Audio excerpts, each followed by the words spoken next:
I'm going to quit my job now. I have some money that I've saved up for over the last 2 months. I have to quit. I was like, you gotta, basically, she said, you're going to be a homeless guy. You won't have any money. What are you going to do? And that's where I decided, okay, it's also time for me to just move out, find my own spot in Amsterdam. I got the traineeship. Nice, yeah. And that's where I kind of do my own thing. So they were really hesitant about that decision. And when I started freelancing, my dad was like, yeah, go for it, because he's already been doing it for a couple of years. And my mom was like, yeah, but you only have 2-3 years of experience. You need a lot more experience. And I told her, yeah, that's what I thought as well. But then I look at my friends and I read some things online, and basically I'm not going to quit my job before I find a freelance project. And then I just accept the freelance project and go for it. In the end, it was the best decision ever. And she realized this as well. And then when I told her about the traveling and I'm going to go YouTube, she was like, yeah, as a hobby, you mean? No, I said, no, I want to go full time.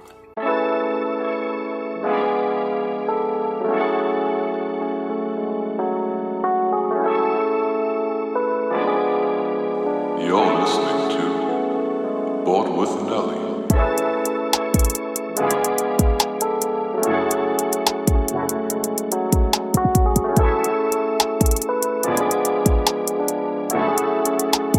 Welcome to another edition of the Board with Nelly podcast. It is Wednesday evening for me. It's Thursday morning for my guest, Stefan, right? Yep. For people that don't know, he used to do data analytics, and now he's transitioning into YouTube content marketing. I'm really excited to have you here. I started watching your videos randomly through the algorithm. I remember you had a video talking about the potential dangers and upside of the algorithm, and I thought to myself, wow, I mean, yeah, for me, I'd be screwed if I didn't have the algorithm, because I find so many interesting people through this thing. Yeah. So I'm excited to have you. I'm excited to learn about your journey. Let's start from way back when you first moved, or you went to Netherlands, originally from Serbia. Cool. What did you want to do when you kind of were growing up? Wow. Okay. Okay, let's go first way back, just for a little bit of context. So I was born in Serbia, Belgrade. And when I was about 8 months old, because of the Yugoslavian war, when Yugoslavia was falling apart, my parents moved to Holland. And I had a pretty chill childhood. I mean, everything was okay in Holland.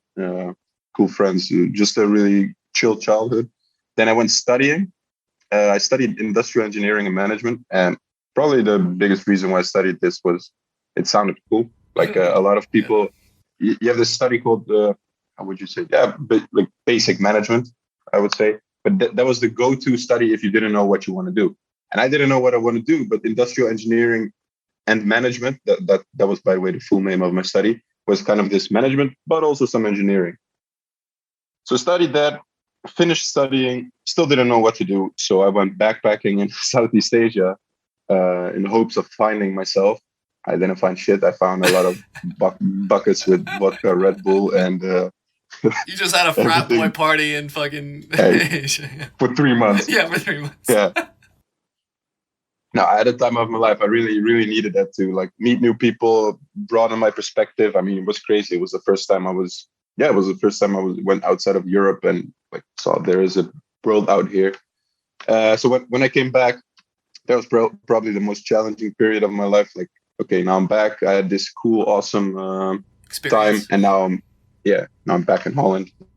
It was winter, cold, dark. I didn't know what to do. I didn't have any money left.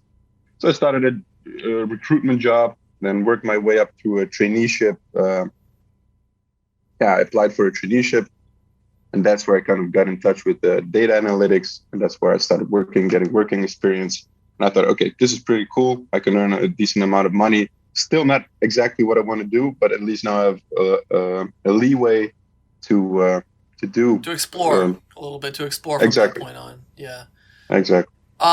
When you were first deciding careers, I made the similar mistake. There's a lot of similarities in our stories, I think, and we'll talk about that more. But did you, by any chance, use like a process of elimination kind of thing? Like, I don't like this, so this is what's left, and then I don't like that, this is the last thing, and you kind of funneled into what you want to do. Yeah, definitely. That's such a terrible way to do it. Like we both we made that mistake. Well, it's not. I don't see it as a mistake. I mean, it's maybe not the most efficient way to get to what you want to do, but it's not useless. It was, to some people, it may feel like, oh man, I wasted a couple of months doing something I don't like. Oh man, I would never get the time back. No, but you now figured out 100% for sure that this is not something you want to do. There's definitely different ways to look at it. That's definitely another way to look at it. Hey, this was the journey that was going to happen 100 out of 100 times, and that journey has to lead me to the next journey, which is why you took that first step.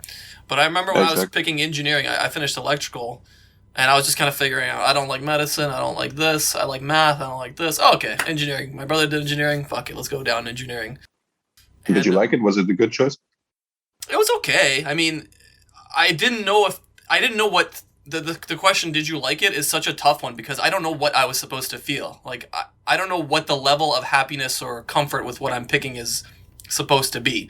So to me, I was like, oh, I don't like this, I don't like this, I like this, I don't like... It's like, is this normal? Is this what everyone goes through? Like, I know some people in the classroom were like doing engineering stuff on the weekends. I'm like, what is wrong with you? Like, I want to play basketball with my friends, you know? So like, I'm not this guy. But then again, there's some people that are failing miserably. So I was somewhere in the middle. And that's kind of the worst place to be, because if you're in the middle, then you need to really start searching for answers, right? Is that how you felt?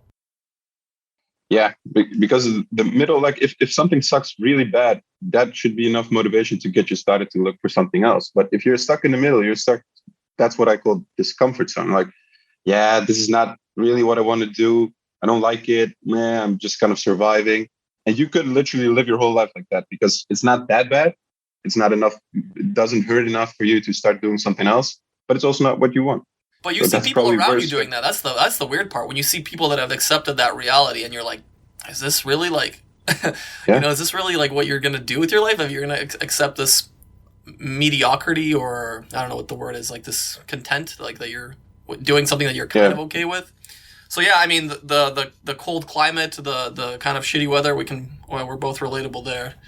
The traveling to Europe. You're in Canada, right? Yeah, I'm in Canada. Fuck, buddy, it's 6 months of the year. This place is uninhabitable. I tell people, they don't believe me, but hey, I know. I went to Spain and I had some Spanish people telling me how they love snow and how they want to come here. I'm like, are you out of your mind? You would die out here. I'd have to bury you in the snow. Are you crazy? Like, you wouldn't survive out here. They like snow for 2 weeks. They don't like. They like the idea of snow. They don't like the idea of living with snow. But anyways, yeah. So once you started going into data analytics, how do you said you didn't do a degree specifically in data analytics. How did you transition into specifically that? So I guess that was through my traineeship. The traineeship was pretty, how would you say this? It wasn't like a big traineeship. Like they already had a lot of structures and rules and processes in place. It was they had about 20, 30 trainees when I started there. And when I left, they had about 100. So they did grow a lot. So they were pretty flexible. Like I could talk to the director or the owner of the traineeship and say, you know what, I would love to go in the data analytics direction if possible. So we kind of had that discussion because that seems like something that would be interesting. And the funny thing is, so I then got an offer to work at this company that builds infrastructure for telecom companies. So optic fibers, mobile antennas, 5G antennas. And it was like, yeah, you're going to build dashboards and reports. And at that time, I thought, no, but I don't want to just do dashboards. I also like talking to people. I like having meetings. Like in my head, I still had the idea, okay, I want to be a manager. That's like a big goal I one day want to hit. And then once I started work, he was like, yeah, sure, you can, you're in the middle. You have to build dashboards, but you also have to talk with stakeholders. So no worries. And then I started that thing. And then I realized that, well, how should I put this?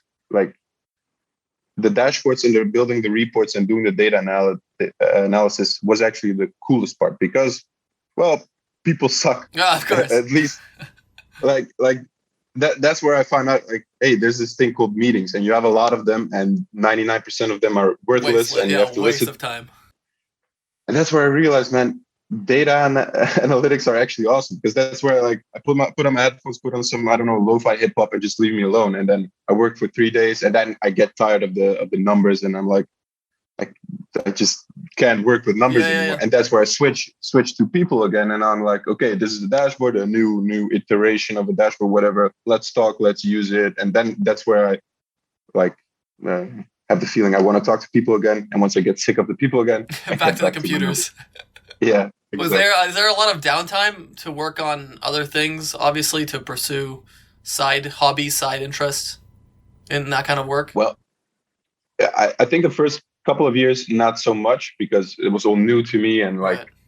like you're the new guy, so everything comes your way, and it was just not enough time. But then eventually, I slowly started also automating my own stuff and things, so I could have a few, I would say, 30 minutes here and there to Yeah. work on my own stuff, listen to a podcast, whatever.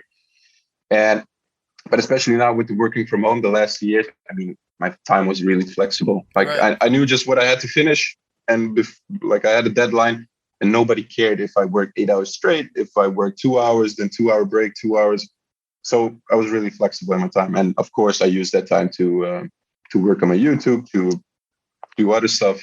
Uh, I still finished my work, but Yeah, just of course, of course. I mean, yeah, I don't like the culture, especially here in North America. It's a lot of 40 hours, regardless of what you're doing. You're here for 40 hours. You're in a cubicle for why?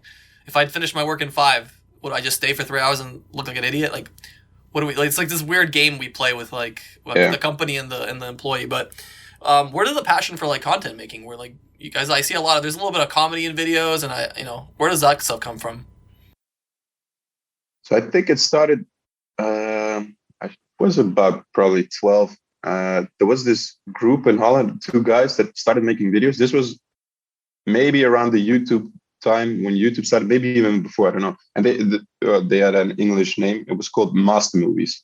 And what they did was basically uh, they did voiceovers over like famous movies like The Matrix, Baywatch, Gotcha. Terminator, whatever. But it was so funny. They went like viral. But going viral at the time, it was like there was no YouTube, there was no Instagram, there was no Twitter. Viral was just, hey, have you heard of Master Movies? And they have Right. this website, mastermovies.com, and that's it. And they made these awesome movies, and then they started making movies themselves, and it kind of inspired me. My parents had this, I don't know, Sony cam with a flip out screen that Yeah, blew yeah. up like this. Every fucking Serbian, like my dad is the exact same Yeah, one. yeah. With the mini Yeah, cassettes. exactly. I Yeah. still have it. It's like a relic now. I feel like we holding the cabinet. Now it's cool. Now it's vintage. Yeah, And no, it's yeah. vintage.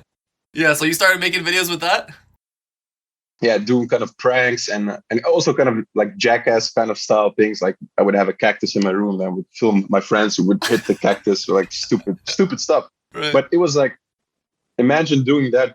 Like if YouTube started then and I would just upload shit like that, who knows what could have been made out of that. Yes. Like, but anyways, I did that for a time, and then I probably hit puberty and girls started being more interesting and didn't do anything with that anymore. And yeah, I guess it took me, For people that are I don't not, know, 15. for people that are listening, he's a good-looking man. So when I tell my girlfriend about this podcast, she's not gonna be listening. Actually, I'll let her listen. Audio only for this one. Thank you. Anyways, carry on.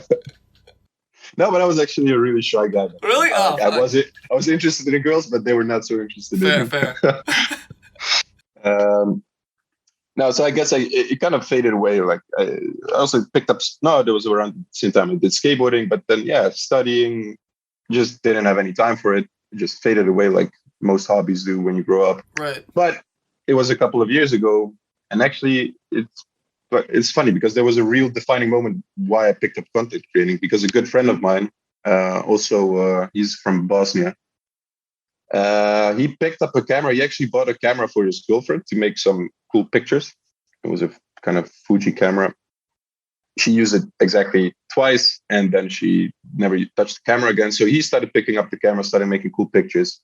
He asked me if we want to hang out, chill out, and then he brought his camera and started making some pictures. I was like, whoa, like it's such a simple camera with this really simple lens, and the pictures were awesome. And then he told me, yeah, you can even edit the shades and everything in Lightroom, and the whole world opened up. Huge. And I was like, yeah, maybe I'll buy a small camera for my Instagram photos. I like making photos, but I did everything with my phone. So I bought a camera, started making photos, and like in 1 or 2 weeks, I thought to myself, yeah, but I can also make videos again, like what I used to do 15 years ago. Right. And it was like from photos to videos, and I just went walking around in the neighborhood, just making some videos, and then the whole YouTube world opened up, like how to do speed ramps, how to do transitions, how to do sound effects, and like this. I went down this rabbit hole, and then I just started creating with the idea, like I'll just start a YouTube channel and I'll just publish some stuff that I like doing, kind of travel related videos. And then the ball got rolling. And as the subscribers came, as the viewers came, I was like, okay, maybe it can be more than a hobby. Maybe it can be a side project. And now it's a side project, and maybe I can build a life based around this. Is the plan to go fully YouTube your own channel stuff, or is there another business idea around that would work? Because it's really tough, even if you have a big enough audience, it's really tough to have consistency in views and ad revenue, and there's so many hidden variables there that it's really hard to base it around one source of income like that, especially something as volatile as YouTube. YouTube is like cryptocurrency. It's like you never know how it's going to be. Oh, good question. Yeah, so like, I mean, long term, I don't want to be dependable just on YouTube. It would be stupid, because I don't know if you've seen one of the latest videos, the why I quit my job. And like, one of the reasons was I don't want to be dependable on one stream of income. So if I would just be dependable on YouTube, I would just trade data analysis for YouTube, which doesn't make any sense. But I do think YouTube is a great platform to start building your brand. And like, for me, this is now the best way I can do. Apparently, my videos have some value.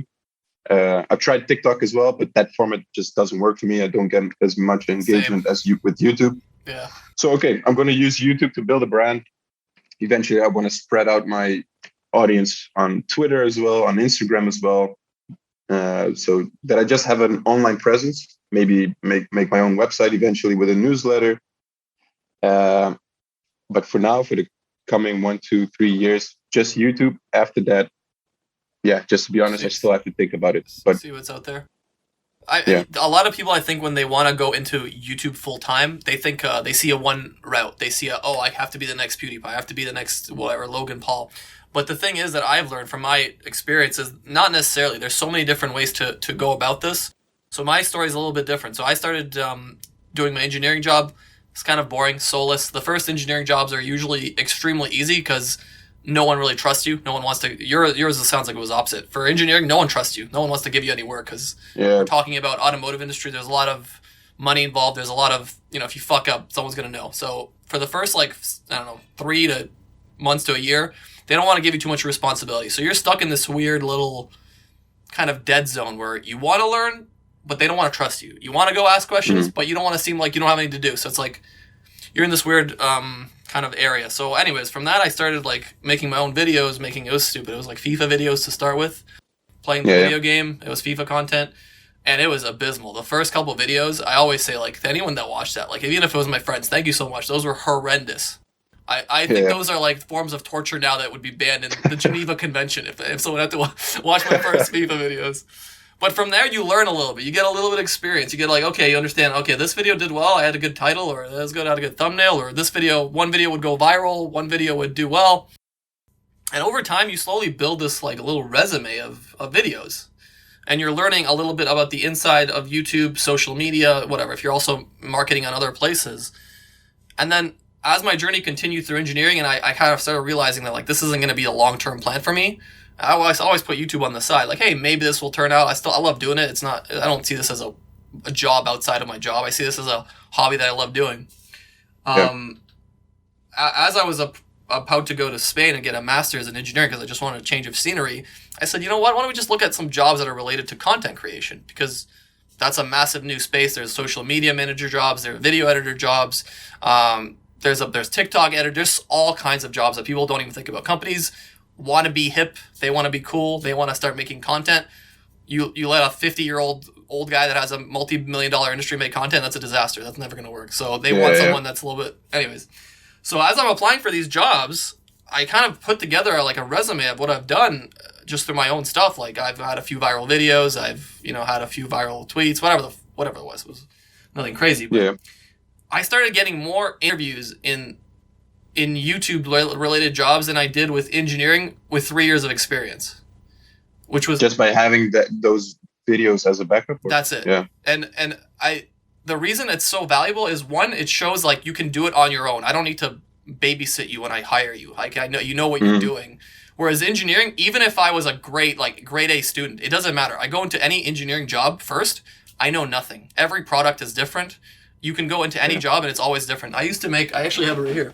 I used to make these little, or work on these little sensors that go in a car. Okay. So when a car gets in an accident, it's like a little sensor that sends a signal to your airbags to deploy. That's it. This little product. Okay. We would spend years making this little fucking thing. It's like there's so many, like, you have to test this for like a year. You have to design it. There's so many safety things that go through it. It was kind of fun at some points, but then, like you said, your job, there's a lot of bureaucracy. There was a lot of stuff that, like, I don't want to be in a meeting at 7 a.m. with, this, like, I don't even have to be here. Just send an email. What the fuck are we doing?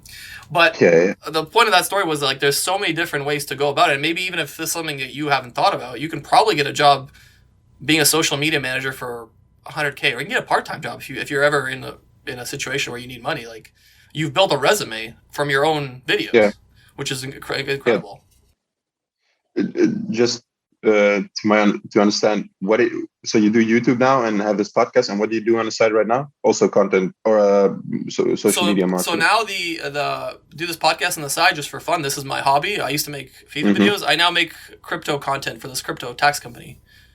Okay, cool. And then I'm trying to maybe even get to some consulting, because there's a lot of opportunities there. Like, I've helped random people that have, like, personalities, or they're good at something but they've never made content. Like, hey, let's figure out how we can make content for you. Like, you have a lot of things to share. There's like this, for example, there's this older video game developer guy. He made Age of Empires. He worked on Doom. Like, he has so many crazy stories to tell, but he never really made content. Like, he has a lot of story stuff. So, okay, let's figure out thumbnails, figure out how you're going to advertise, how, what kind of videos you're going to make, what kind of style you're going to make. That's awesome. So, like, there's so many opportunities. I feel like people really have this weird notion that you have to go 0 to 100, or you have to throw this, like, massive home run, every time. And I don't think that's the reality. I get it. So you don't do anything with engineering anymore, right? 1 year clean engineering. There used to be a degree there. By the way, now I just thought, is that Kramer? Yeah, Kramer, yeah. That's fucking awesome. Seinfeld's like my favorite show, easily. Legend, yeah. Wait, what did I want to ask? Oh yeah. So how does it feel after 1 year? Best decision ever, or doubts? Or oh my god, I feel like I took a massive dump. Like, I've been holding in for years. I don't know how to describe it. Like, I used to commute an hour to work every day, so that's 10 hours a week on the road. I used to wake up at like 6 because I worked in the States. Have a meeting at 7, whatever it was. Have a lot of bureaucracy, a lot of people to report to, a lot of pointless stuff that I didn't like doing. Yeah. I work from home. I put on my pajamas. I make videos. Like, it's super easy. And the worst part is, I see opportunity. There's opportunities left and right coming up from this that I never saw in engineering. Engineering is like, you put your head down, in 5 years, maybe you'll get manager. Put your head down, 5 years, maybe you'll, like, it's like you're cogging a wheel. Whereas here, it's like, I feel like I'm actually doing something I want to do. Exactly. So you've just quit, That's right? awesome. You just quit your job, right? Yeah. So last Christmas. And last Christmas. No. So going to consulting, like, right? That wasn't to quit your job. Like, you didn't quit the field entirely. You went to consulting, right? Yeah. So first I worked full time. The last employer I worked full time for was the Heineken, the beer, which was awesome, by the way. But that's where I realized this corporate world, nothing for me. So as I said earlier, I always had this idea, I want to be a manager. At Heineken, I realized I will never, ever in my life want to be a manager anymore. Right. Because, dude, those guys were so stressed out and they worked so much. Like, they would come to work at, 7, 8 in the morning. They would leave at 6, 7 in the evening. And they would only have meetings the whole day. And the actual work, as in reading emails, replying to emails, making presentations, they would do in the evening. Like, when they were supposed to be with their families, they would do the actual work. Like, if I had some communication with my manager, send them an email, I would always get a reply at around 10, 11 in the evening. It's like, that was their life. That was their life. Yeah. And that's where I realized, like, no. And that's where I quit my job. So I just, worked at Heineken, quit my job, started working as a freelancer, contractor, whatever you want to call it. Started working for a bank. And this was already such a relief. So it was like a big step in the right direction, because now I can choose my own projects. I can, if I want to go on a holiday whenever I want, I go on holiday whenever I want. Much more flexibility and control over your own income, time. There was even, for 1 year, I worked 50% of my time for the bank, 50% of the time for a different company. They did online auctioning, which was pretty interesting. But in the meantime, I already knew 2022, I'm going to quit my job, give myself 1 year to just focus on YouTube, see if I can manage to build a life around this. And I'm currently in the middle of this process. So let's see. I mean, worst case scenario, at the end of this year, I'll probably pick up some kind of data analysis project again, but then maybe not look at the money that much, but like really look at the company, at the project itself. Like, is this something cool I want to work on? Have you sold everything and you're just on the road kind of now? No, so we still have our house, but I'm renting it out. I gotcha. Okay. Yeah, because when I worked at Heineken, they had pretty good salaries. So I could get it. Like if I were to quit my job and start as a freelancer, I would need 5 years of proof of income before I could buy a house. So I worked at Heineken, had a pretty decent pay, got a mortgage, and I quit my job because like, okay, now I don't. Brilliant. Which also doesn't make sense. That's so hilarious. Yeah. It doesn't make any sense. But anyways, I have same a house. here. It's same here. Yeah. It's stupid. Yeah, but I mean, you can exploit it, as in kind of what I did now. Maybe it's risky, I don't know. But I mean, I live in Amsterdam. The housing market is crazy. You can always rent out your house. So even if I cannot pay it anymore because I don't have any job, I can always rent it out. Right. Interesting. Okay. Sorry, you were saying something. Yeah. What was the question again? I started. You were talking about how you just quit and you're giving it a year. You're trying it a year, and what's the plan? Yeah. So a year, like. I made this plan a couple of years ago that this year we're going to start traveling, and I kind of made did some calculations like, okay, how much money do I need? How much income do I want to have with YouTube to sustain myself? And yeah, that's it, man. For now, this is the plan. This is the plan for this year. Just focus on YouTube. And slowly as the year progresses, of course, I will have to start thinking about next year. Like, okay, am I going to go YouTube? Am I going to go back to data analysis? Will be some kind of combination. Yeah, but for now, the one thing that you really brought up that was interesting, the stress levels of people around you. I noticed the same thing in engineering. Automotive is the same way. I kind of looked, and I kind of want to, maybe in the future, want to make a video about some signs that you probably should be also looking into getting the hell out of there. Because I know you made a video about that, but maybe I'll make one specific for like engineering. But I noticed like everyone around me, it was just like so stressed out, and all the time. They would come into work early, they would leave late. So I would think like, hey, they're doing this. That must mean that by the end of the day, they're done. They clocked out. They did more than above what they needed to do. But no, these people kept working. Into the evening, they would check messages. They would, like you said, like they wouldn't see their family as much. They would lose sleep.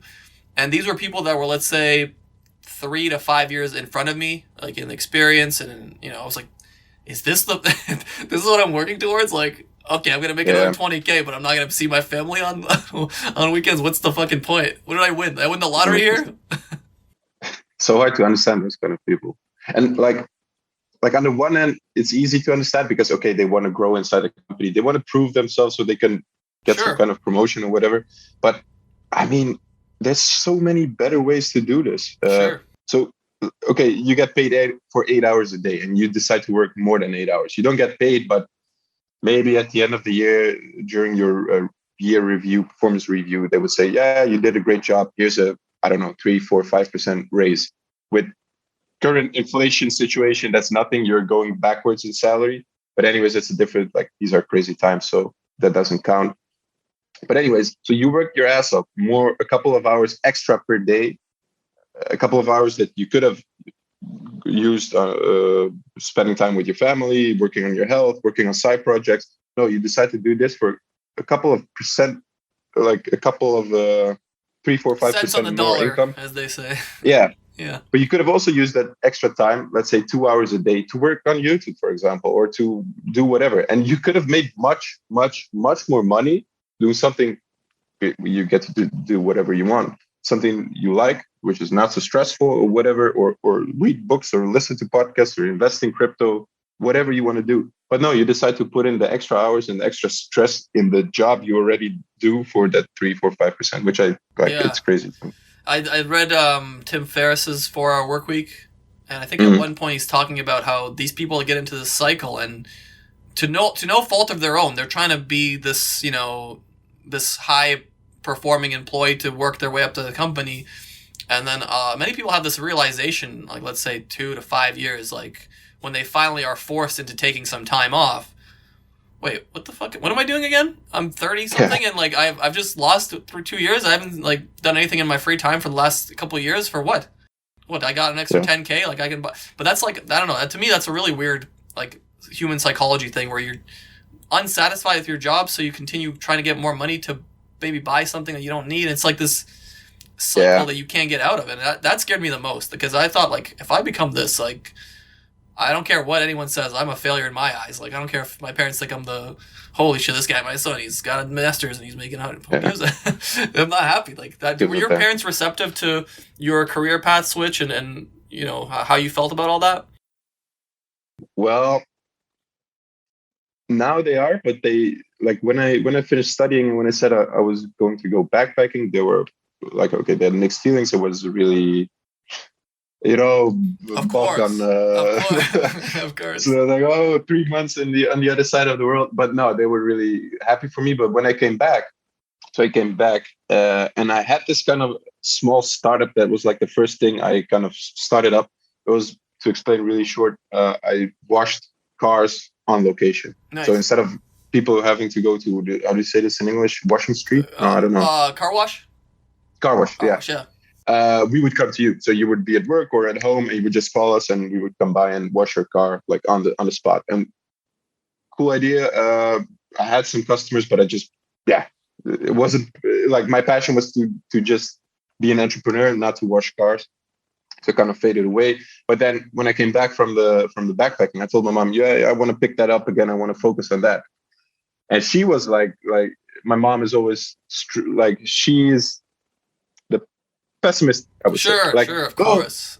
If you don't get your job now, you're going to waste time. You don't have any experience. Then you would have studied for nothing, and you have to get a job as quick as possible. So, okay, I listened to her. I got my first job, that recruitment job. And that's where I realized, okay, this is definitely not one of those things I want to do. I can check that off. I'm going to quit this job and I'm going to pursue this traineeship. But the funny thing was, like, I was so done with that job because it was really, really not for me. And I told my mom, like, I'm going to quit this job. I already had my first interview with this traineeship. I have a good feeling about it, that I will get the job. And she was like, no, you have to wait until you get the job before you can quit this job. I was like, I can't do it. Also, when I have the second interview, it will probably be during work. I don't know. I don't have any days off anymore. I'm going to quit my job now. I have some money that I've saved up for over the last 2 months. I have to quit. I was like, you got to, basically, she said, you're going to be a homeless guy. You won't have any money. What are you going to do? And that's where I decided, okay, it's also time for me to just move out, find my own spot in Amsterdam. I got the traineeship. Nice, yeah. And that's where I kind of do my own thing. So they were really hesitant about that decision. And when I started freelancing, my dad was like, yeah, go for it, because he's already been doing it for a couple of years. And my mom was like, yeah, but you only have 2-3 years of experience. You need a lot more experience. And I told her, yeah, that's what I thought as well. But then I look at my friends and I read some things online, and basically I don't like, I'm not going to quit my job before I find a freelance project. And then I just accept the freelance project and go for it. In the end, it was the best decision ever. And she realized this as well. And then when I told her about the traveling and I'm going to go YouTube, she was like, yeah, as a hobby, you mean? No, I said, no, I want to go full time. So again, but now that she's seen a couple of my videos and she sees that I'm actually here traveling, she's like, yeah, the proudest mom in the world. Blah, blah. So yeah, there's always some hesitance and doubt. But it's tough. It's tough to do. Like, if you put yourself in their shoes, and you know your kid gives up an education or gives up $100K, $150K, whatever your job was. And I don't know how your background is or my parents, but my parents, that kind of money they will not see if, you know, because they keep working for the rest of their lives. Like that's salaries that most people don't see. So I can see from their perspective, but I think the ultimate blessing is if your parents say something like, "Hey, I see that you're unhappy," like, and I'm fully aware of that, more so than the money that's coming in or the prestige, because if fucking foreign parents are all the same. Oh, I get to call my son an engineer. Exactly. When they have their little girl party, oh, like, well, my son, you know, he finished the master's. Yeah, but it's crazy. It's so silly. It's so silly. Like, it's so funny, but like, I see their perspective. I think for my parents, it was something similar. It was like, I had a viral video or something. I had something like, holy shit, like 1 million people saw this or whatever it was. And the reaction was always like, well, how much money did it make? I'm like, like, bro, I'm sorry, I didn't monetize. I didn't have fucking I couldn't even monetize the video. What do you mean? 1 million a million people watched my video. So here's the moment where actually, like, I started slowly noticing this switch flip, when I made a video with my dad, I made a viral video with my dad. So I have a video Okay. where I did a drone shot of me and my friends playing this pylon game that kind of looks like a FIFA mini game, and I added Okay. some special effects to it in After Effects afterwards. And then Okay. it looks literally like the video game. If you're walking by it in the store and it's playing on the TV, it looks like it's a video game. So Okay. That sounds sick. so I made this video, and at the end of the video, I was like, "This is really good. Like, this is gonna be viral 100%." But let's try to see if we can go one more level. So I set the game up. I set the video up. It's not even a game. I bring my PS4. I put it in front of the TV, and I have a controller that's not even plugged in. I'm just like playing like this, and my dad's walking by, and I put the camera in like the perfect spot. He's like, "What are you doing?" I'm like the new FIFA on 4K, Dad. Have you seen this? It looks unreal. He sits down, starts watching it. For the first like minute and a half, he's like, "This is amazing. These graphics are like, we have to buy a new TV." Like, Oh shit! I need to see this video. I'll send it to you after. And then his reaction when he realizes, I'm like, "Dude, that's that's Marco. That's my friend. You know him." He's like, "Oh, Marco, yes, the Marco." Oh, that's awesome. That's a great idea. And then when that video went, like, it was #1 in our FIFA, and he sees all the comments like, "Oh, your dad's so funny," like, "Oh, your dad's like made the video." I'm like, this is it. This is the moment. This is the turning point. The eye opener. The eye opener. It's like, dude, I can do something this, and I like this more, and I'm better at it. Like, there's potential here. You just have to give me time. And then once the job comes in, which it did, thank God, it was like, okay, are they paying you? Yeah, they're paying me. It's like, did you check your bank account? I'm like, yeah, no, it's money. The money's there. Like, Okay, it's good. We're good. Yeah. Okay, do whatever you want to do. Go have fun. Go have fun.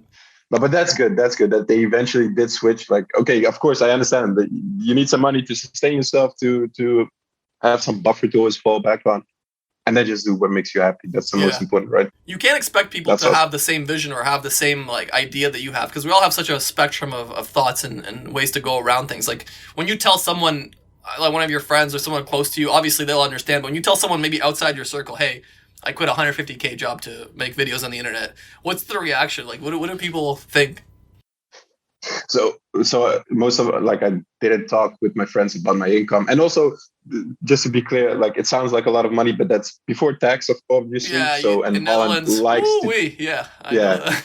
half of it Gone. is gone. Plus you have to pay your own costs. Like I don't have a pension, I don't have any. If I'm sick, I don't get anything. If I go on a vacation, I don't Fair, get anything. So you have to have a lot of buffers and everything. I decided to build my pension around crypto and some real estate, but that's also why I like freelance. You have more control over your income. Anyways, going off on a rant. No, Yeah, that's so what the my podcast's friend- about. If you ever go off rants, we're good. That's why I'm having the support. I might get another one. So I didn't talk about my income that much with friends. Some friends, like I would talk about hourly rates, and then they could do the calculations themselves. But so yeah, I mean, most of my friends, like I warmed everyone up with the idea of I'm going to quit my job and then start traveling and focus on YouTube. So everyone was like, okay, yeah, he's going to do it. Right. But when I made the video, like in the thumbnail, I quit my $170,000 job. Right. I had some friends like, dude, I didn't know you were making that much money. But in the comments, like people that didn't know me, oh man, The people are internet's a weird strange. place. Like, Internet's a weird place. Oh, Everyone's got man, their 2 cents and they're all wrong. yeah, like like there were people basically saying, "You fucking idiot, you're gonna quit this job for fucking YouTube," and then they would say, which is fair, the same thing, like you're still gonna be dependent on the platform, but they didn't realize Sure. like it's about building a brand, and I'm using YouTube as one of the ways to do it. And then there's also people just calling me straight out liar, like you live in Holland and make $170,000. My favorite Sherlock Holmes comments. These guys that think they fucking see all the fucking like, oh yeah, he's lying about the number. The number doesn't add up. Like, don't listen to this guy. He's fucking scamming you. Don't believe everything. Like, dude, why the fuck? And it tells me everything and what I need to know about them. Like, Right. you probably don't make 170,000K. So in Right. your reality, it's like there's something. And it was for me as well. But like, yeah, I'm not fucking lying. Why would I lie about that? What kind of comments would I have more? Comments are my favorite. That's what makes the internet go around. I made a video about FIFA, or EA, which is one of the most evil companies on the planet. That, like, even my mom knows, like, EA is pretty evil. Like, it's not like I'm not saying something controversial here, but you'll have comments like, "This is such a lie. I can't believe you talked about that." Like, are you an EA shill? What is this? Is it? I didn't even know this was a thing. Like, there's people that defend EA. Like, what is going on here? What are we doing? Probably have employers like EA just commenting on everyone. And apparently, the video went and it was posted in the EA forums, and one of the employees took it down because it had a mention of scripting. Like, you know what scripting is? Yeah. It's like a part of the game that people think is like already predetermined. But my thing in the video was like, what do you think about scripting? And I left a poll. Like, do you believe in scripting? And it was like 94% said yes. Like out of 30,000 votes when YouTube had polls. And that was the big controversy in a 41-minute video that had like another billion other problems that these guys didn't want to address. But no, the video lost all credibility there. It's like, where these? Because people voted. It's hilarious. YouTube comments are a great time. Crazy. That's also one of the things I really needed to like. That with my last viral video, I had one semi-viral video before that, which was okay. I would say 99% was positive and 1% was just some negative comments here and there. But this one was a bit more triggering because I talked about salary, and it's also immediately a mirror for some people like, whoa, I don't make that much money. Or what am I doing in my life kind of moment. Yeah, exactly. Right. So it triggered a lot more people. And that's where I realized like I only have good intentions with the video. I literally quit my job. Like the whole point of the video is, I had a really good job and now I quit all that because I want to pursue my dreams. And here's the lessons I've learned that maybe do that. Hopefully can help you. And people would bash me, right. Fucking idiot, liar. And that's the moment I realized, okay, I have to find a way to manage all these comments and everything. But because I really, like, Gary V. Yeah, of course. And he's all like, engagement, I respond to as much people as possible. And I want to be like that as well. Like I like talking to the people, and if someone has a question, I try to answer as many as possible. But then you also have to go through all the negative bullshit, which of course like sticks way Human more nature, than the positive stuff. Yeah. I think the best. But so I have to find a system. I think the best route is to what I've figured is like take negativity and positivity the same. Like they're a flat line. They don't mean anything. Even though 95% of comments are positive, your human nature will dictate towards the negative ones. But if you perceive negative and positive as the same, it's like you're not reinforced by someone. You don't need this dopamine hit of, hey, great fucking video, dude. I really loved it. You're like, oh my God, really? You like my video? That's awesome. Thanks so much. You get so attached to the idea. Just go flat out like, fuck this. Like, thank you. I'm glad. That's the best way. Have an automated thank you. Thank you. Yeah.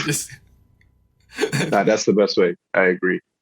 When you're making content now, like I'm really curious because you're making all kinds of different content, and it is niche content, but it's not necessarily niche because you're talking about so many different topics, and YouTube has become a very niche place. And this is something I'm currently struggling with as well. I'm kind of trying to figure out how to shift into finding a niche and really going.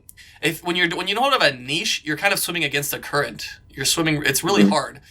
How do you find, some videos do really well, 100,000, 50,000, some videos a couple thousand. How are you figuring out the kind of content you're making? Good question. Yeah, I had a call yesterday with this other YouTuber. So cool thing is she reached out to me when she had about 5,000 subscribers and me as well. Like, hey, I want to do this monthly call, just talk about YouTube. I need someone to bounce ideas relate to. Yeah. And now she has like 55,000 subscribers, and I obviously had some growth as well. And we talked about this yesterday, like the struggle of, so in the beginning, it's just experimenting. What do I like? Oh God, I like these kind of videos and these kind of videos, and it's all over the place. And then you're slowly starting to get a picture of like, okay, but what does my audience want? And now to be fair, I'm just in the middle of the process of finding that overlap. Like I know a couple of stuff that my audience likes and that I kind of like creating, but I don't want to be stuck in this box so for example, the data analysis video, apparently data analysis is like one of the hot trending topics on YouTube right now. And apparently the YouTube algorithm has labeled me as, okay, this guy makes cool data analysis videos, because as soon as I have data analysis in the title, thumbnail, or description, my video at least gets more views than the other videos. Gotcha. But like the whole point of me quitting my data analysis job is so I can leave that behind. Right. And now I have to keep creating data analysis videos to go viral. So I'm looking for like, that's why I made the video. I quit my data analysis job and now I'm doing this. So it's kind of my bridge from data analysis to what I'm doing right now. So that's one of the things I'm definitely gonna keep doing. Like I'm gonna ride the wave of data analysis topic for now. It's a really tough one. Yeah, it's a really tough situation for any YouTuber. especially when you're starting out. Yeah, eventually you'll figure out a way, but I think that's also a challenge along the way. What if, let's say you have 300,000 subscribers, and you decide like, okay, I don't want to do this anymore. Now I'm stuck in Right. this box. Like, When your other how job do you? becomes your YouTube job, essentially. When you're that Yeah, moment, yeah. yeah. It's a challenge. Yeah, I'm still figuring it out along the way. So the funny thing is, that's also what I discussed yesterday. Like, I started traveling, so I had this idea in my mind. Okay, I'm going to start traveling, so I better use this like to my Opportunity, advantage. Like, right? I'm traveling, I'm going to make travel videos as well. And then so I started kind of doing these vlogs, and it has nothing to do with data analysis. It has nothing to do with personal development, what I was doing before. And I don't know. I had this pressure. Like last month, I was in Bangkok, and at the end of the month, I didn't do as much recording of Bangkok as I wanted to. Like, in my head, I had plans for videos like top 10 things to do in Bangkok. How much does food cost in Bangkok? And then I just realized, like, am I suddenly a Am I travel a channel travel now? channel, right? You have this moment. Can I make these videos? Am I allowed to make? Is my audience gonna like these videos? Exactly. And I realized, no, I don't want to make this. It doesn't Right. matter if I'm Bangkok. Of course, I'm going to use Bangkok to my advantage and make cool shots, but I'm still going to talk about the things I want to talk about. But now with Bangkok as an add-on, it shouldn't be the main focus of my channel suddenly. Right. Do you like that side of YouTube that it's become so niche? And back in the old days of YouTube, you can kind of be a personality. And I don't know if you remember the Serbian guy Danny, Gradual Report, used to make funny videos. Graduate, why does it Gradual sound Report, so Danny, familiar? Serbian guy. Yeah, he was on the podcast a while ago, and I was interested because he started YouTube in a much different time. He was literally just a personality, a funny person. He made a lot of funny videos. Like he can, and he could. Wait, I This was want to look it yeah, up. look it up. This was pre-algorithm days. Oh yeah. Yeah, you know Danny, of That, course. what was it? Cursing in Serbian or something Yes, video? Yeah, yes. yeah. This was pre-algorithm days of YouTube, where you can kind of make almost anything. Once he acquired that subscriber base, whatever video he uploaded, it goes in the channel, and YouTube was not as flooded as this day. This guy's a funny guy. I want to watch what he's uploading, and he made all kinds of content. Yeah, but do you think that there's no more of that? I think it's extremely difficult. I can't think of many people that have, unless we're talking about super high level like PewDiePie. We're talking about people with like 100 million subscribers, and even they, once they get to that range of 100 plus million subscribers, that video only gets like 2 to 4 million, which for them is kind of low if you think about how much people are actually subscribed. Yeah, That's what, a yeah, hundredth true. of their audience almost. It's like, it's crazy. Like that's why the niche thing is really tough, and finding a niche is really, and also once you find the niche, like you said, like just keep making data analyst quitting job videos. Like, what the hell do I do? Right? You can only quit your Yeah, data analyst job once. once and that's it. Yeah, exactly. No, but I do think like in the end that's the whole. That's also one of the reasons I did this. I started this whole journey. Like, I can go on a very long rant here. Okay, The I'll try to challenge, keep the it as short as challenge of it, possible. the challenge of this No, journey. No. that the uniqueness, like when you start YouTube, of course, in the beginning, no one knows you. So you have to add some value, make either a tutorial or a very entertaining video, and people will start to get to know you. But in the end, it's your uniqueness, your style of creating videos, of editing, your personality that attracts people and people stick to you.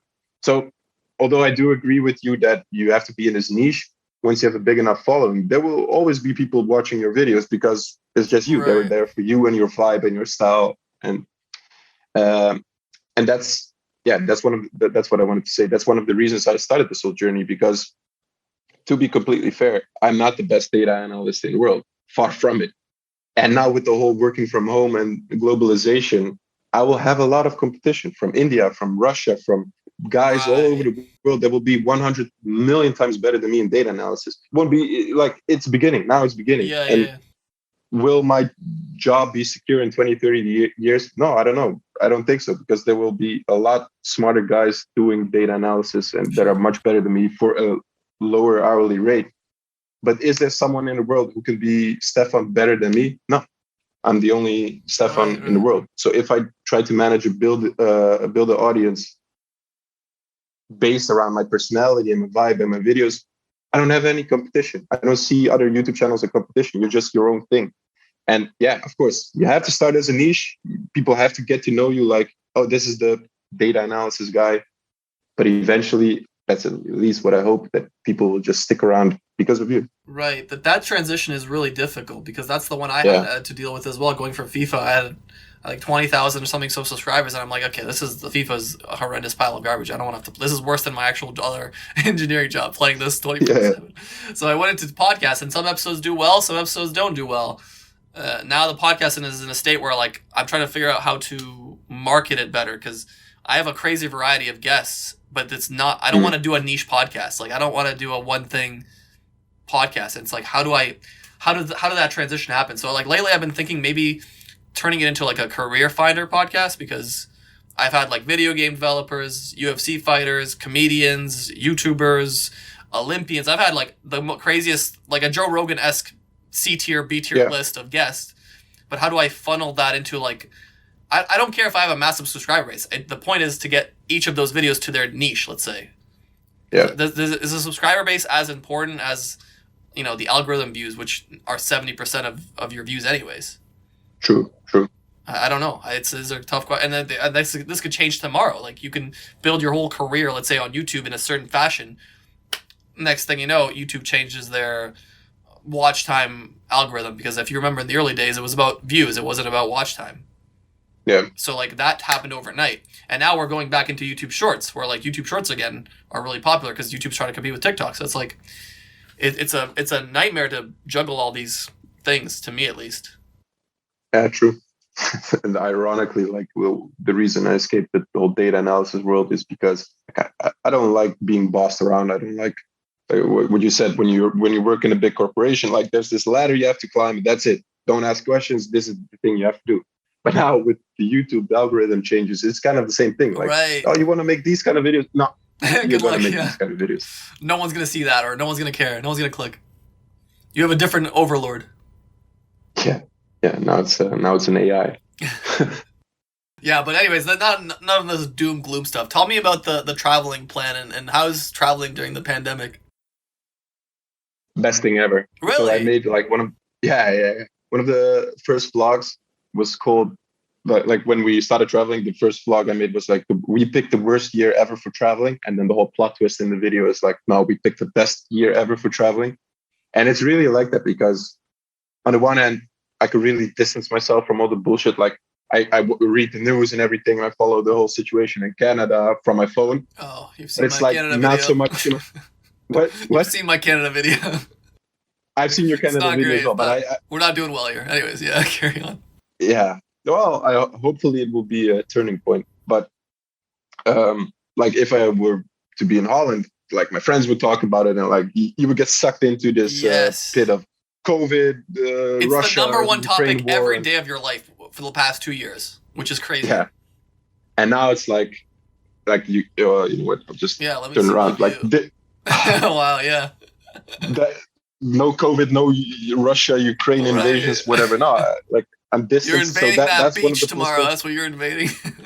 Yeah. I'm thinking about video scripting. Right. Should I do a hike and bring my camera? Like that's the most important stuff I'm thinking about. And the other thing is, so Thailand is open. No, so there is a kind of a challenge in traveling during pandemic. You have to be really flexible. So we can't make, usually in normal times, I would have the coming half year probably booked from accommodation to plane tickets. Now we don't have anything planned for after March. But yeah. What was the plan? Was the plan to stick around in like Asia, or was it to go all over the place? Originally, so in the beginning, okay. Yeah. So Thailand, first 3 months, a couple of different spots, and then Bali, 2 months. And then like the way original plan was Australia, but there's no way I'm going there. Not after what they did to Joko, those fucks. I'll say it. I don't care if I get canceled. Fucking carry on. No, so Djokovic was also one of the things, but I mean, in general, the way they handled. You're not gonna get in there with ease, let's say. No.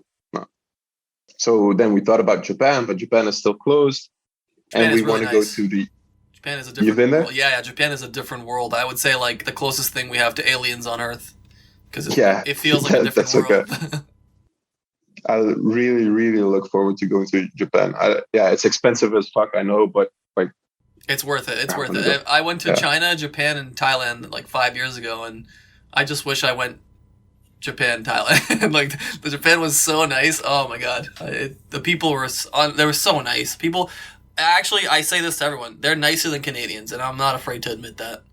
They had us beat. Like I don't know, they were just so nice, like aggressively. That's the image I have as well. Yeah. Okay. So, anyways, yeah, the plan to travel. You're 3 months per location, going back to what? Eventually Europe. Are you gonna settle back in Netherlands? Yeah, probably. If you would have asked me this question maybe 5 years ago, then I would say, yeah, maybe I'll stick around somewhere. But no, I really I know how good we have it in Holland, like from healthcare to infrastructure to everything is just good. But I would always have this kind of digital nomad vibe in me. So I would the way I see this perfect future is just have a base in Holland, cool house where I can let my kids grow up, but then just travel around. Like if we're sick of Holland, let's go a month over here. Spain. Yeah. Let me convince you on. I've been trying. I feel like a fucking cult leader. I've been telling all my friends like we're going to Spain. Like I'm doing it. You're going. Are you in Spain now? No, I'm currently. This is the 3rd month of usually a 6-month process. I'm trying to get a freelance visa. So I originally had a Spanish student visa because I was doing a master's there, but the school ended up being all online because of COVID. And then I got the job, which was like, okay, this job is going to pay me more than an engineering job in Spain. So what the fuck am I doing? So then I quit the school after a year, which I finished. And then now it's like I'm trying to get a freelance visa. But I spent all last summer in Spain. And it's beautiful. It's cheap. The people are nice. Where in Spain? Valencia. Yeah. I've been there the last summer, actually. You like it? Oh, you've been there last summer? Yeah. I was there for 3 months. I lived there. Then maybe we crossed the... You were in Valencia last summer. Yeah. Wow. Surprised you didn't play pickup. Yeah. We had pickup every other night. We could have played some footy. Yeah, man. If you're in Spain next year or wherever, just let me know. Then I'm trying to be in Spain in 3-4 months, dude. I'm not trying next year. I might be dead next year. There's no fucking next year. No, but I'm traveling. I'm not going to be in Spain this year. That's what I'm trying. I'm trying to get to Spain. I keep trying to convince a lot of my friends want to go there, but they have no avenue to go there. So I've been trying to help a lot of. I have a friend that really liked video editing. So I'm like, dude, if you listen to me, I can tell you the outline. It's going to be a bit of a rough outline, but if you want to go down the remote video editor, social media manager route, we can do that. Like I'll tell you everything I know. If you trust me, like let's do it. Because that's he wanted to play football in Australia. Funny enough, he wanted to play in the. Okay. He had a contract to play in the 2nd division. He went there. He was about to start his season, and then COVID happened. And then for the last 2 years, he hasn't. And so it's like the prime of his years, like mid-20s, he hasn't been able to play professionally. But I mean, I'm building a cult in Spain at this point. I feel weird about it. I always bring digital nomad cult. But that's the cool thing about these times, right? Like the whole we needed COVID to trigger it, to trigger it. But the whole remote working, you don't have to be stuck in one spot. COVID was huge. As long as COVID was a mind shift for a billion people. 100%. Yeah. I like it. I mean, I don't want to be stuck in one place, and it's definitely. No, I don't like I'm editing that. You're done, pal. It's over. You're getting canceled. Am I going to be one of those Joe Rogan clips? Yeah. I'm sending this to it's crazy what's happening with it. Every media outlet. This fucking guy loved COVID. I can't believe it. This is like what they do to Joko, the media. No, but it's been great. You're right. It's like this cultural shift, it feels like, right? Do you feel that way around in Netherlands with people there or your friend group? Definitely. Older, like now, just yesterday I read that all the restrictions are kind of gone in Holland, but the one restriction that we're still having is work from home. That's you have a restriction that you have to work from home? It's not like you won't get a fine or if it's not possible to not work from home, only then are you allowed to go to work, which means if you want to go to work, you can still go to work. But like in my company, the bank I worked for, you would get frowned upon. Like I would go to the office because I really had to have a meeting with a couple of people.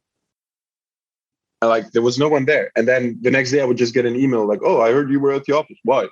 From my manager or his manager. Right. So they really look down upon that. And that's one of the things that's going to stay. So, which I like, because apparently we learned that you can still be productive. Doesn't matter where you are.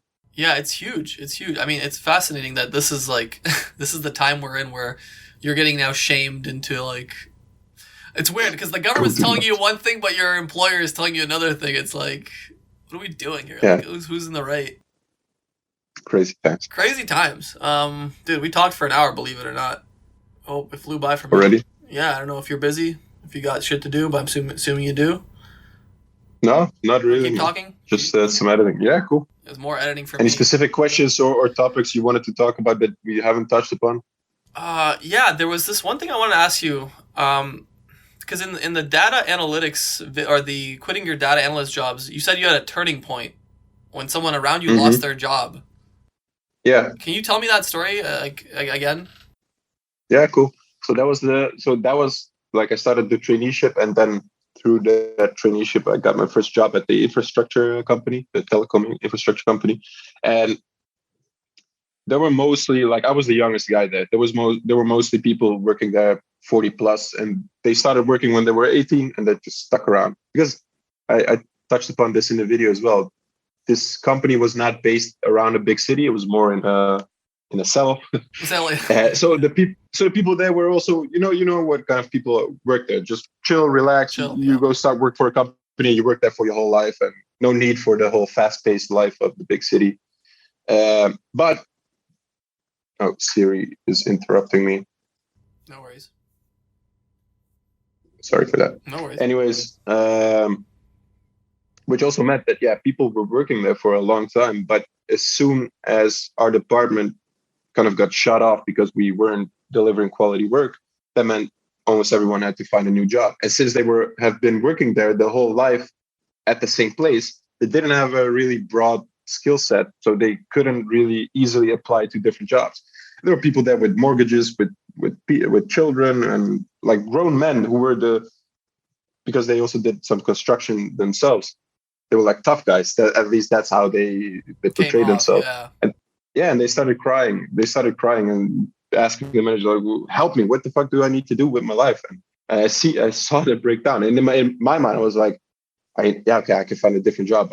For me, it's no biggie, but for them, I can imagine, like, dude, you've been working there for 20, 30 years, and now it's all gone. What do you do? Yeah.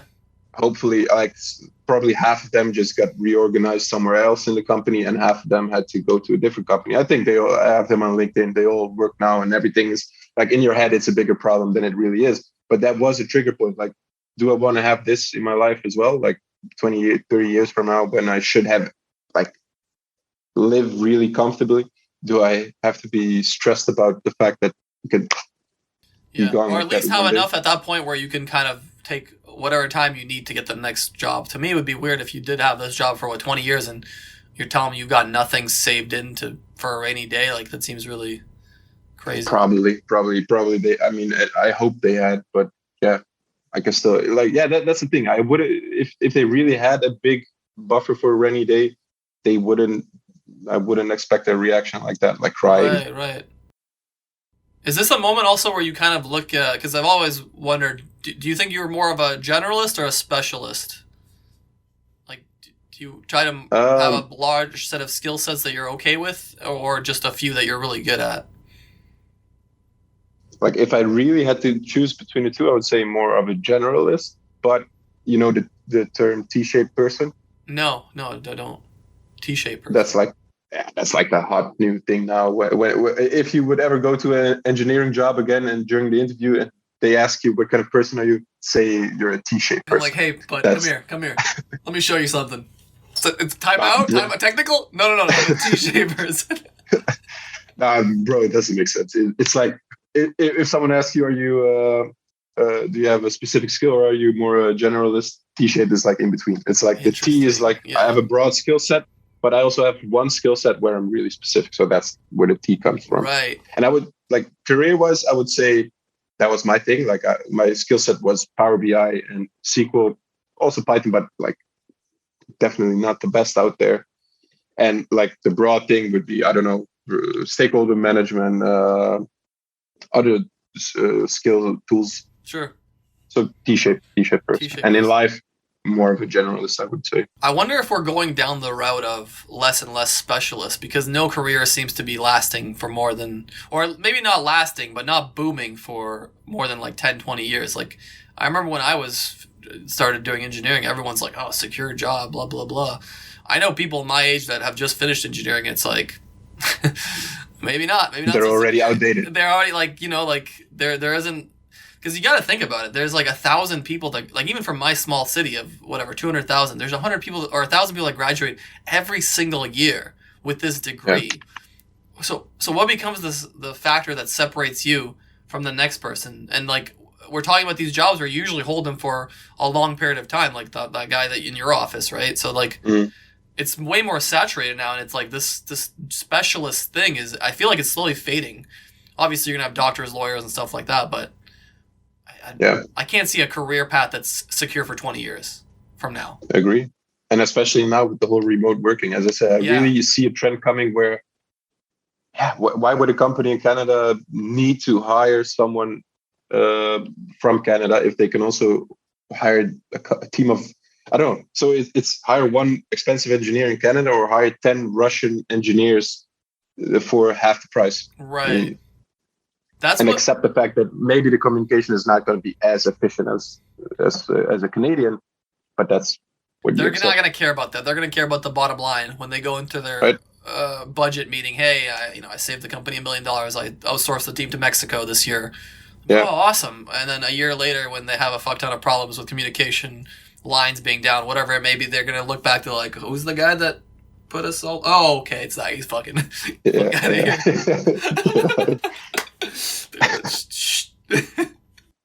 I know a friend in here that does an engineering job. He has a master's, and he's trying to go back to Serbia. Like, a lot of people are going back to the motherland. I've noticed from my area. I don't know if it's the same in Netherlands. There's a lot, because like the laws here are getting a little crazy in like with vaccines and mandates. And a lot of Serbian people, as you may know, are very anti-vaccine, percentage-wise at least, by if we were tracking that.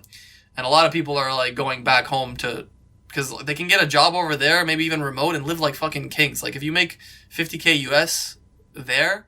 So they keep working for it. Yeah. They keep working for the company. Yeah. I mean, why not? Yeah. It's crazy now. What I think the interesting part is going to be with marketing and not marketing, with houses and prices of that kind of stuff, because you're gonna have this massive shift of freelancers that are moving all over the place. So like a lot of countries in Europe are coming out with new visas, like freelance visas. I don't know if you know. Like there's a lot. I heard it for the first time when you talked about Spain. Portugal, Spain, Croatia, Malta, like all these countries are coming out with brand new freelance visas because they're not stupid. It's easy tax money. They're not stealing jobs of locals, and they're gonna live and support the economy. So you have a place in Spain, like an apartment that's in the middle of Valencia, that costs like 150,000 euros, which would be, I don't know, $1.5 million in fucking Amsterdam, I assume. Yeah. So like, if I go there with a 50K salary, I can pay that off in 5-10 years tops. So why wouldn't everyone with a remote opportunity go there? And that will happen. I mean, we're now in the middle of that mind shift. But once the majority of people realize, like, hey, this is the new normal, like, we can, why would I need to stay here if I can live in it? Yeah, it's fascinating.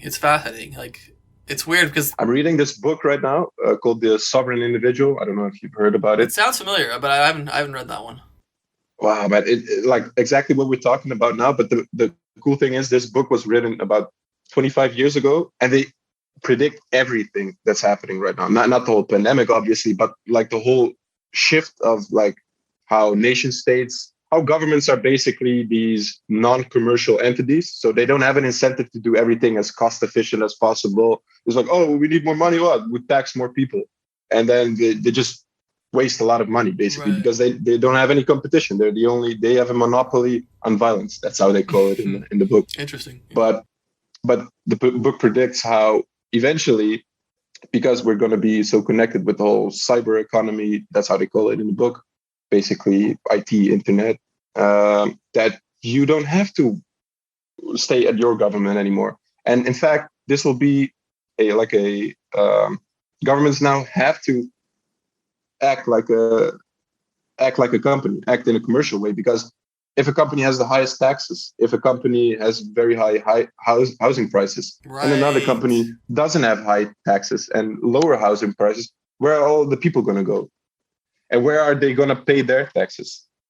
You know, it's fascinating. Yeah, you're right. Yeah, and everything. I mean, that makes sense. It makes perfect sense. Governments are going to be forced to be like, commercial companies. Is that you said you mentioned a few times you're into crypto. Is that where Mhm. the love for crypto, decentralization, and stuff like that? Why are you big into crypto? I guess is the ultimate question.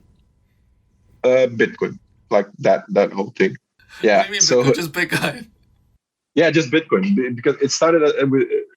Funny enough, I was talking about the company where that guy got laid off that cried. Right. So we had one month to finish our work, and the last 2 weeks were like there was nothing to do, especially for me as a data analyst. What the fuck do I have to analyze? Yeah, we're shutting off in 2 weeks. Right. So I was listening to a lot of podcasts, Joe Rogan, and then this guy came along. He talked about Bitcoin, and I've heard of Bitcoin obviously before that, but I just Yeah, I didn't think too much of it. Criminal internet money, whatever. And then I listened to the podcast, and I was so intrigued. Like the months after that, I was like Right. balls deep into Bitcoin. But yeah, well, like I really see it like as Bitcoin and the rest. Bitcoin is the only cryptocurrency that's like truly decentralized, and there's no off button. You cannot shut it Right. off. There's no. And all We the don't other know who made it. cryptocurrencies, we don't know who made it. That makes it even more magical and You're right, special. you're right. There's it's just there.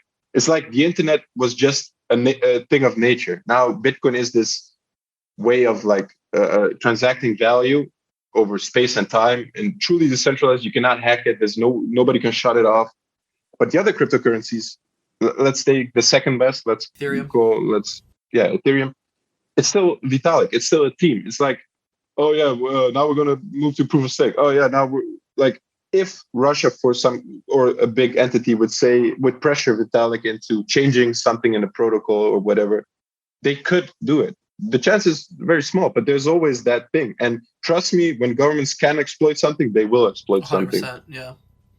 And Ethereum is the second biggest. Imagine all the other fucking cryptocurrencies who have 5 miners all over the world. Like, I think there will be a time when hackers or people will start realizing that it's maybe profitable to just hack coins. Like, I don't know, like coins that are not so secure because they don't have a much hash rate. Like, fuck it, let's 51% attack them. This would be an absolutely horrendous time for me to tell you that my biggest portfolio is Ethereum. So I'm fully in Ethereum. So, but don't get me wrong. Like, there is a big difference between Bitcoin and Ethereum. I think money-wise, like, what is the best cryptocurrency for transferring value, for having like the most secure, unhackable, uncensorable, decentralized way of transacting value? Bitcoin. But what is the functionality platform for NFTs and who knows what we're gonna play to get earn in games the coming years? Ethereum. But I do think like everything that Ethereum can, Bitcoin can also eventually have, but just in a much slower way, because it's so robust at the first layer, at the base layer. It's really hard to change the protocol and to add stuff. And Ethereum is, well, basically designed that way to be more flexible. But that comes also with some trade-offs. It's not as secure. It's not as I mean, the whole thing with Ethereum was like, oh, look at Bitcoin. The fees are so high back in, 2017, because it was so popular. And Ethereum fees were like maybe not even $1. But look at it now. Now it's Bitcoin like has like $10. Right. Yeah, I bought my first NFT 2-3 weeks ago. I wasted $250 on just the gas getting fee? it from the plat. Yeah. Wow. Through MetaMask, or $150. I don't know, but it was way too much. That's criminal. You should be like 1% of a sale tops. Wow, I didn't know it was that much actually. But I think, do you know MetaMask? Yeah. They ask a lot of gas fee. Yeah, it might be a MetaMask thing too. I don't know. Crypto is a fascinating space, and I'm starting to slowly see the applications working in the space. Like, I'm seeing stories all the time of various uses for it, whereas before it was kind of seen as like, oh, that's a cool idea, but how do we actually use it? Well, like, yeah, there's actually ways to use it. I saw like the other day there was some sort of litigation going on, and this guy can't afford to pay his own lawyer fees, and he's basically getting funding from I don't know if it was Ethereum or Bitcoin, but one of the cryptocurrencies.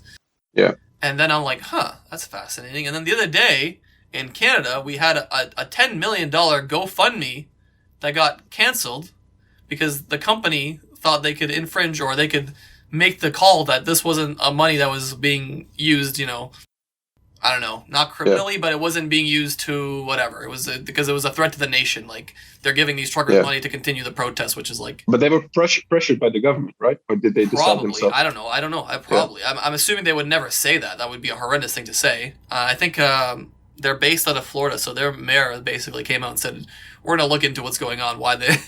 But then what happened after that was they set up a Bitcoin account basically, and they got like 800,000 in Bitcoin in a day. And I'm like, wow, that's fascinating. Like, there's your application. Try to shut that off. Who's going to shut that off? Who's going to, Yeah. And then there's like play to earn games. There's as I talk to more people, I'm starting to see kind of the bigger picture, and we're still light years away from it, but I'm really excited for the future. Yeah. Bro, it's going to, like, I follow it every day. So not just price-wise and all the trading, which, you can earn a lot of money because 99% is just like a casino with all the coins. And, sure. But you can also earn a lot of money because of the fact that you see potential solutions and things that's going to happen with Bitcoin and Ethereum. And you're one of you're still an early adopter, and you can, take advantage of that fact because once the whole mass adoption starts, you already have some Bitcoin and coins. Yeah, you're going to profit from it. I'm excited for my Ethereum to fucking crush your little Bitcoin. And you're like, oh, I wish I could have some Ethereum. No, I'm just kidding. It could happen. You never know. That's the early days. We could all of these could be obsolete, and it could be some new crazy one that comes out of nowhere and is more functional, more useful, came out of nowhere with no owner. We don't know. It's going to be interesting. Yeah. I'm excited for the future. I think just to get it out there, I think Ethereum and Bitcoin are not in competition. I think a lot of people do think like, Ethereum is going to get bigger than Bitcoin. Yeah, it might be, but it's not the same use case. It's totally different. It's not. Like right. Ethereum would never be used for those truckers because then Canada might step in and say to Vitalik, you're now going to shut this off. And he might listen or might not listen. But the fact that there is a single point of failure, like there is someone to talk to, there is some kind of switch. And with Bitcoin, you can talk all you want, you can get angry all you want, but there's just no way of stopping it. Wait, what happened to that? You cannot build it. Wasn't there a guy that claimed to have made it though? What happened with that?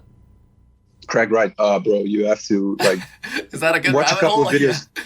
Yeah, that's a good rabbit hole. Like, I'll give you the summary. He's a crazy pathological liar who, like, he gets off. I don't know. That's somewhere he decided I'm gonna in a year. I can't wait. 100%, bro. 100%. But it's so funny. Like now there's this whole case going on like for weeks, and I read somewhere on Twitter like one of the witnesses that saw him actually build the Bitcoin code, like who knows that he's Satoshi, was his mom. Like that's it. She's actually going to be called as a witness. I'm not lying. And then there's videos like where he's talking about how. So in the beginning, there's videos of him doing a talk, and he's talking about how he created Bitcoin. But then he's like, you have this, what do you call it, Freudian slips? Freudian slip. Where you just say the wrong word, but it's catastrophic. Yeah, and he says like, I can remember when Satoshi was writing the Bitcoin code. I was obviously when I was writing the Bitcoin code, and I was like, like stuff like that. I mean, but he decided to prove that he's Satoshi, and then he used the falsifiable proof. So basically, something that everyone can use. It's just a nice trick, right? So it seems like you have the private keys to the Bitcoin wallet, but it's not proof. Like anybody could do that, and then just the fact that he decides to use a very complicated falsifiable proof instead of just, you can do it in a really easy way, just sign a basic blockchain transaction with your private keys. Like that's everything you need to know. I don't understand why that would be so difficult. He could say, hey, I'm going to move 10 Bitcoin to this address in 3 minutes, and you guys be ready, and that's how you know it's going to be me. And then it happens, and you're like, sweet, that's that guy.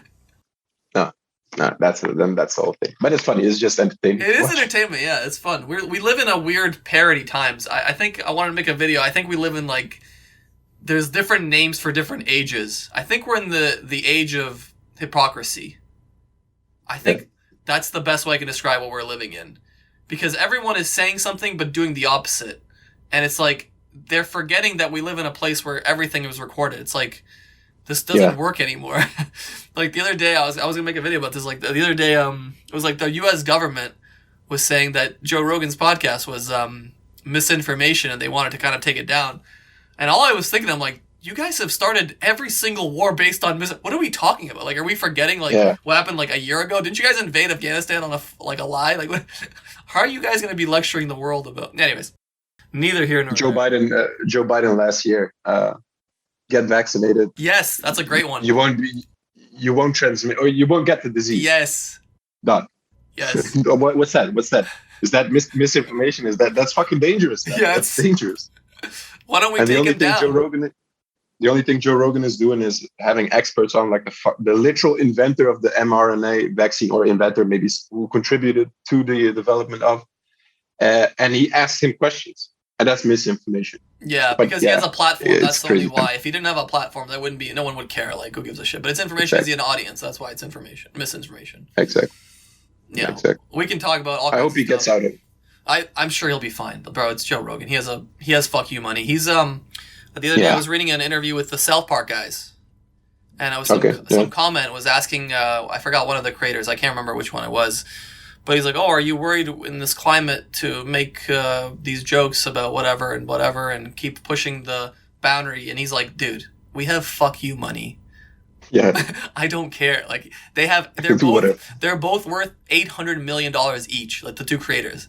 He literally said, "I have fuck you money. Like you don't understand. I can buy the network and make whatever the fuck." Fuck the one, yeah. That's the ultimate goal. Fuck you money, having fuck you. Fuck you money. Dude, we've done 1 hour and 20.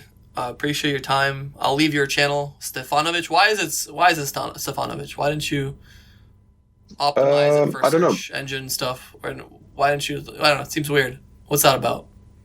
I see. Why am I roasting you at the end? I don't know why I'm doing it. Sorry. I'm so sorry. What the fuck is that about? Are you fucking kidding me, bro? One name? What name? What are you... McGellan? Or Irish singer? No, obviously Stefanovic comes from in fact, my last name is Masnikovic, Stefan, and people used to call me Stefanovic when I was younger. But like a lot of YouTube channels that I follow just have their personal name, which I kind of appreciate. It makes it more personal instead of I don't know. I get Smosh TV. I get it. You know, the first YouTubers. Yeah. But on the other hand, I started YouTube talking about how I'm going to quit my job, blah, blah, while still working a job. So I didn't want to be searchable on Google. So I didn't want to use my full name, Stefan Masnikovic. So I combined it, called it Stefanovic. So it's kind of personal, but you can also not find me. That's what a fucking... That's the reason. That was fun. Yeah, I'm gonna title this "The Real Reason Why Stefanovic." And you'll get so many views because so many people are wondering. So many people are like, "What the fuck? He's got one name. What is he doing?" But no, appreciate your time once again. I'm sure we'll stay in touch. Thanks for having me, man. This flew by for me, so make sure to subscribe to his channel. I'll follow your journey in Thailand and East Asia, wherever you're at. Yeah. Cool, man. Thanks for having me. It was a really good time.